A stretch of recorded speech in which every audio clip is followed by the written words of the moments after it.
आता पाहूयात पुढची बातमी। भिवंडी न्यायालयातल्या राहुल गांधींची सुनावणी संपली। राहुल गांधींचे नवीन जामीनदार आता हर्षवर्धन सपकाळ असणार आहेत। राष्ट्रीय स्वयंसेवक संघाच्या मानहानी प्रकरणी ही सुनावणी होती। आम्हाला लवकरच न्याय मिळेल असा विश्वास राहुल गांधी यांच्या वकिलांनी व्यक्त केला। भिवंडी न्यायालयात आले होते।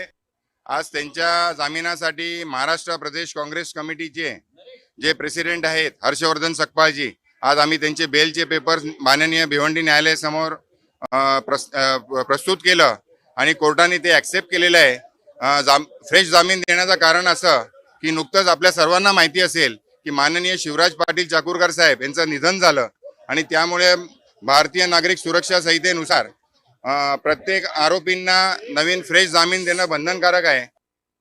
आरएसएसच्या मानहानीचे हे प्रकरण नेमकं काय पाहूत।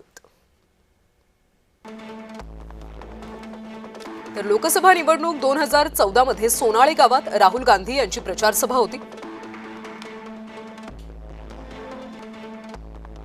या सभेमध्ये महात्मा गांधींच्या हत्येमागे संघाचा हात असल्याचं राहुल गांधी यांनी विधान केलं।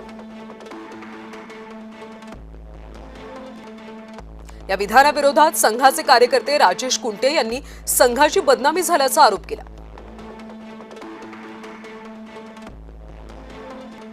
राजेश कुंटेंनी राहुल गांधींच्या विरोधात कलम 500 प्रमाणे खासगी फिर्याद नोंदवली।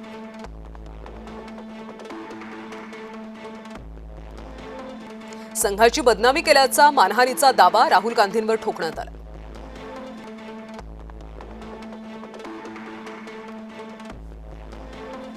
हे प्रकरण भिवंडी न्यायालयात तब्बल 9 वर्षांपासून सुरू आहे।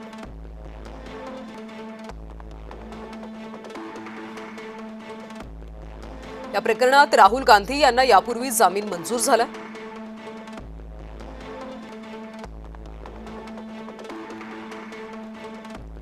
मात्र त्यावेळी जामीनदार असलेले शिवराज पाटील यांचं निधन झालंय।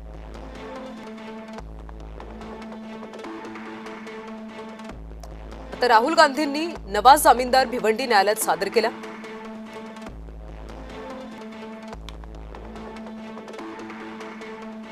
काँग्रेसचे प्रदेशाध्यक्ष हर्षवर्धन सपकाळ आता नवे जामीनदार आहेत।